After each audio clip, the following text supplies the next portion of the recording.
Watching literal Grandpa Philip Rivers jolting out of retirement after 1,800 days on the couch was one of the most shocking things I have ever witnessed. And it wasn't against just any defense, it was the Seattle Seahawks, who have allowed the 6th least points per game, just 17.3, a 44-year-old out-of-shape, overweight father of 50 against an elite defense, pure cinema. Rivers was not brought out of a 5-year retirement for his throwing arm, his speed, any of his physical abilities. It was his mind and his mind only. This was not a battle of physical punch-you-in-the-mouth football. No, this was an outright chess match between he, the man who's seen every coverage, every disguise, every wrinkle ever, versus Mike Macdonald, the Seahawks mastermind of a coach. This was a chess match in its purest form. Macdonald knew to beat Rivers, he'd have to play less zone coverage. The Hawks play zone the 10th most in the league, according to Sumer Sports. Because if they sit back in zone, Rivers knows where every little weak spot is in every zone coverage. So Macdonald bumped his man usage from 20.9% to 33.3% to force him to make harder throws. If you don't think the offense's receivers win or don't think the quarterback can make throws to beat you, you play more man coverage to challenge those receivers one-on-one and to challenge the quarterback to make tighter throws against tighter coverage. With Macdonald knowing Rivers has seen every last single coverage ever invented, the best part of this matchup was watching how Macdonald set traps, showing coverage that looked like a disguise, looked like they'd have a weakness, but they weren't that disguise. Macdonald said, hey, Grandpa hasn't seen an NFL defense in 5 years, but Rivers still has his elite cerebral ability. That part of his game will never go away. For example, on the very first pass of the game, the Colts try to spread the Seahawks out to give Rivers a pre-snap read on what the defense is doing. When you put all your receivers on one side and your tight end and running back on the other, you're forcing the defense to tell you if it's man or zone coverage. In zone coverage, you put your cornerbacks outside so they can guard tons of space vertically, but that means that slower defenders, linebackers, and safeties would be lined up over those receivers in the slot. So to play man coverage, you put a backer or safety on the running back and tight end, and the cornerbacks on receivers to make sure everybody is matched up. All of this helps give the QB a pre-snap man or zone indicator. The thing is, Macdonald and the Seahawks, like I said, are setting a trap. They have 2 of their 3 cornerbacks on receivers, but cornerback Josh Jobe on tight end Tyler Warren, and linebacker Ernest Jones lined up over receiver Josh Downs. Macdonald wants Rivers to think 2 things pre-snap, because neither of them are actually going to happen. He wants Rivers to think his receiver is one-on-one with a linebacker, which isn't true. The Hawks rotate their safety down and drop their end to triple team downs.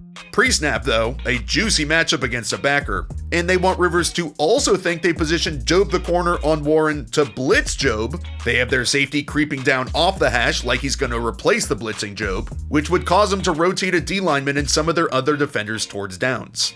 Macdonald is betting on Rivers seeing all of this to try and fool him, but Rivers doesn't get fooled. He starts with Warren on the out route in case they are in fact blitzing Jobe. They're not, which means he knew not to take the bait on Downs' match with a linebacker. But then when both options are covered at the bottom, he comes back to Downs, who's completely blanketed, so he has to come back to chuck up a prayer outside to Taylor that actually almost gets completed. This is just one play, one part of the game. The chess match is just beginning. This is Rivers' mind, no help from his body, versus an elite defense. Before we dive deeper into how all of this unfolded, I want to thank this week's sponsor, Groons. Groons is a little snack pack gummy that supports gut health, energy, immunity, recovery, beauty, and cognition. But it's not just a gummy, it's a multivitamin, a prebiotic. And look, I know you've seen a ton of these kind of things online, I have too. They always end up tasting kind of weird, kind of gross, kind of like chalky butt, to be honest. But when you have a Groons, it tastes like the fruit snacks we used to have as children. These are absolute fire. Groons is methylated, which ChatGPT told me is science talk for vitamin B12 and folate can actually absorb easier into our system. In a 2025 double-blind placebo-controlled study on Groons, run by a leading third-party research lab, participants showed real measurable improvements. They had a 20% increase in folate levels in the blood and a 40% increase in vitamin C levels in the blood. If you want to check them out and just give them a try, trust me, these are really good. If you click the link in the description box, you can get up to 52% off. Once again, if you click the link in the description box, you can get up to 52% off Grooves. The Colts ran plenty of screens, 6 of them to be exact, 21% of Rivers dropbacks, 21 would be the highest percentage in the league over an entire season, and while a few of them worked, McDonald and his defense sniffed out the others. Like here, most outside screens have an option to be thrown if, let's say, there are 2 receivers and only 1 defender. Simple math. So Rivers motions Josh Downs away to the other side to see if Nick Emanwari follows. He starts to actually show blitz, so the screen to the same side is the perfect call, but the Seahawks know that that's the perfect call, the beater. So they shoot their safety Kobe Bryant down from the roof and blow the play up. However, we all saw it. It's not like it was an offensive explosion by any means, but Rivers had surprisingly a little success. One thing he and the Colts game planned for was the Seahawks using exotic coverages and personnel packages on second downs in addition to third downs. Most teams exclusively use these on just third downs, so Indy devised a plan to make them pay. Even though the Colts have just 2 receivers here, the Seahawks use big nickel personnel, 5 defensive backs, to get more speed on the field to create confusing defensive blitzes. They have 306-pound nose tackle Byron Murphy literally standing up off the ball, with Ernest Jones the linebacker behind him. Super exotic look. The 3 safeties creeping down, all of this is weird as hell. So to counter this, the Colts put Amir Abdullah on an arrow route, Texas route, either work, to attack this funky look. Why do they do this? Defenses in recent years have begun putting linebackers closer to the line of scrimmage to mess with offensive protection schemes. If Ernest Jones was back here or more outside in coverage, you're not as worried about sliding guys towards him or accounting for some sort of exotic stunt. But with him behind Murphy and closer to the line, okay, what if Murphy picks the center and Jones comes in behind him? It's hard. So how do you counter it? Put both your tight ends on the line of scrimmage to create a natural wall for Jones to have to cover more ground on, and send both guys vertical. When Jones sees Abdullah shooting to the flat, he has to absolutely book it outside, since he was more inside, which leaves him out of position for when Abdullah cuts back wide open over the middle. So then later on, this easily sets a move up off of it. We again have a bit of a wall here with Tyler Warren and Michael Pittman. Jones is still hovering over the line like he's maybe gonna blitz, but now instead of running the arrow, you can see Jones is a little more tentative, a little more hesitant to shoot quickly to the flat. Abdullah picks up a nice gain on 3rd and 3. He actually led the Colts in catching and receiving. He and Jonathan Taylor combined for almost 40% of Rivers' yardage on the day.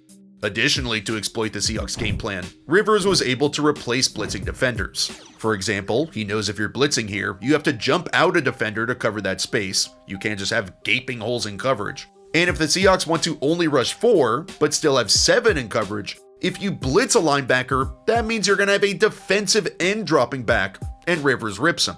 The lone touchdown wasn't anything too interesting. Jonathan Taylor did a good job of dual reading the secondary pass rush, where he either has to block the most interior threat linebacker, then if he doesn't come, the outside one. So the Seahawks were just testing his eyes by sending 6, hoping the edge pressure would come free. It didn't.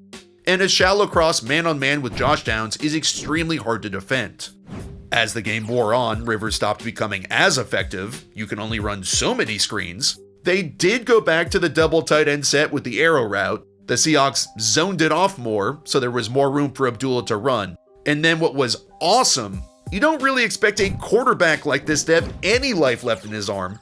The Seahawks were giving him this free one-on-one outside look with Alec Pierce all day long. Just, hey, man versus man, if you can hit it, go for it.